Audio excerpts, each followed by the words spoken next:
Ladies and gentlemen, this is a review of Filipina Cupid, one of the dating sites that you can go on and talk to the girls of the Philippines.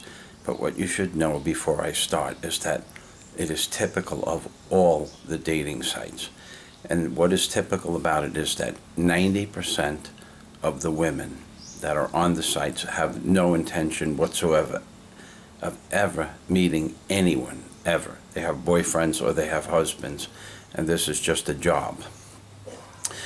It might be your adventure, but to them it's a job, and their job is to extract money from stupid foreigners. So moving along those lines, you should know that I have contacted over 100 women in the last 3 months on 2 different dating sites, and that 90% of them you can filter out after 2 or 3 emails if you don't mention a certain amount of money or gift, as they call it, to meet with them. They will never meet you. Now, I'm going to show you 2 text conversations that I had, one last week and one is ongoing until I ended it today around 8 o'clock in the morning, March 26th, 2014. Because that girl set me up for 2 weeks in order to get money from me for her family, and which is typical. It's all about the money. There's nothing else that it's about. It's about the money. If you want to talk to them, they have a problem. The problem could be they don't have a load for their phone. Their problem could be their brother is in the hospital. Their problem could be that they want to talk to you, but they have to go to another part of the Philippines to work. They really want to meet you, though, but all of a sudden a job comes up the day that you say you are going to meet them, which is quite a distance away. They tell you that they would want to meet you, and they would meet you, but a job opportunity arose in Manila 3 weeks from now, so they can't meet you today. And there's no sense in meeting you because they have a job opportunity. But what they're really saying is that the job is going to involve X amount of dollars. The job is fictitious, it doesn't exist. And if you want to meet with them, you will have to supply them with that much money each week for their family. And then they will meet with you. That's the truth. That just happened to me. Spent 2 weeks, and God knows how many conversations on here and Filipina Cupid, and the bottom line is the girl has this fictitious job in Manila. It's a fictitious job because she does not have a college education, so she cannot be a cook in a restaurant. Then all of a sudden it was her mother's friend that stopped by that knew somebody in Manila that wants to give her a job, but only on the day that I asked her, would it be good to come to meet you the day after tomorrow, which was a week ago. And she said, what if I told you we cannot meet until next year? Would you wait for me? Which is pure and utter bullshit. I wouldn't wait 20 minutes for a woman if she was around the corner, let alone that I knew, let alone 7 months for a woman I never met over the internet. And that was the scam. The scam was that she's going to tell me her mother's friend has a job for her, and if I want to be with her, if I love her, if I want to marry her, I can give her X amount of dollars per week, which would supplement this fictitious job income, and then she could be with me. But of course, first she wants to get married. Well, I don't even know the girl, but because she's a virgin. I mean, naturally she's a virgin. They all have the same profile. They're looking for a steady girl, a steady man, will accept them for what they are. That long-term relationship, it's all bullshit. When it says long-term relationship, it means about 20 minutes. Because as soon as you offer them money for sex, they're going to say yes. It doesn't matter who they are. Maybe 1 in 100 will say no.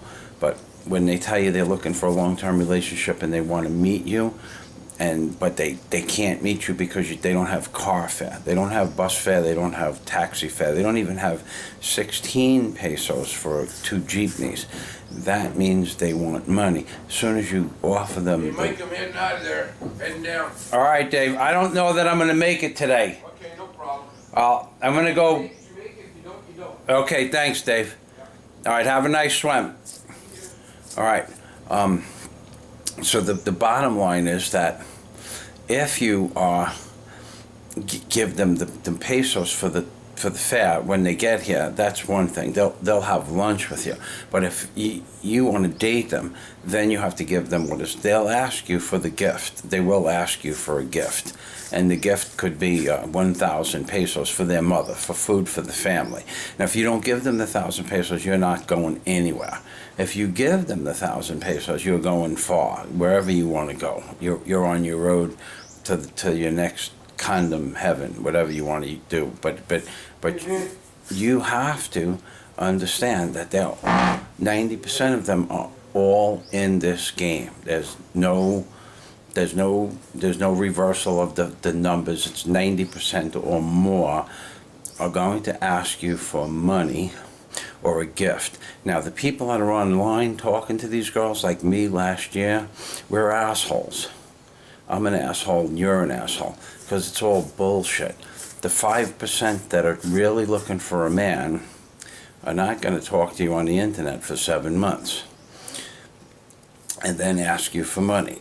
They'll ask you, the 95% that want money will ask you for the money within 2 or 3 conversations, 2 or 3 texters back and forth, whatever. They'll ask you for it immediately. They want to get the business part of this done. And then you can give them money each week and each month to supply the bills. And when you get here, they'll tell you that they're going to meet you, but they're not going to meet you. The ones that you give money to are probably not going to meet you. If you didn't meet them already and you don't have a rapport with them in person and you're sending them money, this is what you're going to get out of that money, because it's all bullshit. So I'm going to show you these 2 texts messages. One is a pretty simple one. She was going to meet me at the mall. She was in the mall. She was in Ayala, and the Ayala Mall is in Ayala, and I was in the mall.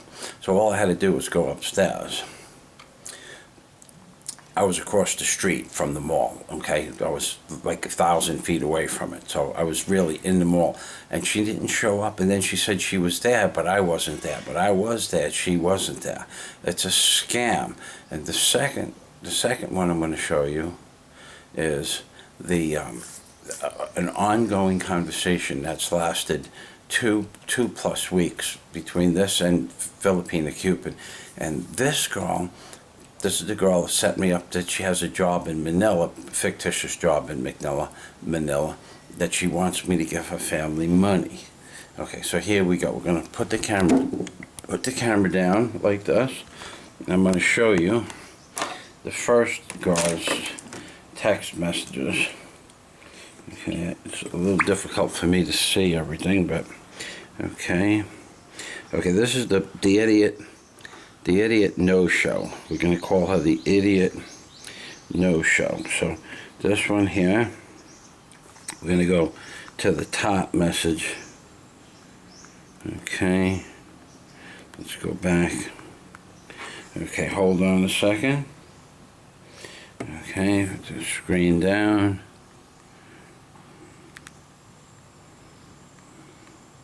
Okay, I'm in Ayala. She told me I had to erase some of the messages. She's in Ayala. So am I. I'm in the Ayala Mall now. And then I asked her who it was, and she tells me, "This is Joy, where you at?" And then I tell her I will meet her in front of the Fitness First gym in 7 minutes. Okay, then I'm here. You're not here, and I am leaving in 2 minutes. I went to the Fitness First gym, and she did not. Then she says, hello. Hello. Hello is a response that she was supposed to meet me someplace, and she didn't show up. Hello, I'm in Ayala. I'm in the Ayala Mall. I'm in Cebu. I'm the blue. She's the yellow. hello, I'm in Ayala, can we meet? Now, we just made arrangements to meet prior to the beginning of what you saw. Okay, so then I say, yes. Okay, then I say, I'm in the Ayala Mall, and she tells me she's in the second floor. Where do you want to meet? Okay, in front of the Fitness First gym. I'm here in front of the gym, and I'm leaving in 5 minutes if you're not there, because that's where I told her I wanted to meet originally. So, and then she tells me that I'm a big man, because she was watching me from a great distance, from a distance. She might have walked by me for all I know. I goofed around and told her I weigh 42 kilos and I'm leaving, bye. That was my whole conversation, because apparently I was too big of a man for her. Not fat, big. You're too big, I see. I'm gone, you have fun, I told her. Okay? And then, because you are too big a man, I'm scared of big people. Okay, so that's okay. I call her an idiot. And then she asks me, are you still in the Ayala Mall? And I tell her I'm across the street. She says, why? Because I don't want to meet people. You have wasted enough of my time, okay? So this goes on, but if you are a good person, I want to meet you. Now, what kind of crap is that? She just had the opportunity to meet me, but she passed on it. Then I tell her to go fuck herself, okay? I'm very diplomatic about it. That's why she's scared of me. Hello? Because this goes on and on for different times. I'm at my hotel and I'm moving to a house on the ocean. Where? Bahal, Alona Beach. I want to go with you. So she just went from meeting me at the mall, then not showing up, but looking at me, to now she wants to live with me on another island in Bahal. And I ask her if she's pretty, and she says, of course. I'm not leaving my hotel at all today, especially for you, so you will have to come here. Where? So I tell her, Golden Prince Hotel, blah, blah, blah. And be here within an hour. I have lots to do. I was packing, and she didn't show up. Kay, just refund my taxi. And I told her, no, I would not refund her taxi because I don't pay for girls' taxi cabs. And that's just that simple. She was only around the corner to meet me earlier, and now she wants to take a taxi around the corner. Whatever that means, it means exactly that. They charge you for taxi fare about 100 to 300 pesos, when in fact they take a jeepney that costs them 16 pesos. So they're making a 250 peso profit to come and see you. Even if they walk around the corner, they tell you 300 pesos. I'm on the phone. Why are you calling? I see you yesterday, and I know you have. Oh, this is a different day. This is the next day. I know you are a good. She knows I have a good heart because she walked by me in the mall yesterday. This is the kind of bullshit. Okay, so I'm back here now. Come over. Can you call me? If you're just wasting my people's time, how sad for you. If all you're doing is wasting people's time, how sad for you. And then she says, can we meet here in Mactan? So we were in the mall together. We were in the same mall. We were only a few meters apart, a few feet apart from each other. And she stood me up. And now she wants me to go in a cab for an hour to go meet her in another part of the city, which I wouldn't do. So I said, what part of moving to Bahal did you not understand? If you did not fuck me around Tuesday and you were a good-looking upside down, I would be there right now. If she was good-looking upside down, I told her I would be there, but that was the last conversation that we had. Now, the next one is even more interesting. It goes on for 2 weeks. I'm going to make a separate video for that one. The next one is even more interesting. It goes on for 2 weeks. 2 weeks we went through this, and at the end of 2 weeks, that's the girl that she has a job in Manila, even though she has no skills. In order to get a job in the Philippines, you need to have a college education. You can forget about getting a job if you don't have a college education, unless you're working in some little bodega. And at that point, they don't send you emails or anything like that. It's just word of mouth, which is what she said. But she never got back to me because there is no job. She just wants to extort money from me for her family. And she's probably doing this to 25 people. That's what you have to expect from the girls in the Philippines. There's no short way around it. You're going to have to deal with 100 people to find one honest person, and I haven't found one of those yet. There probably is, because some guys really, but they're not honest. See, this is the thing that you don't understand.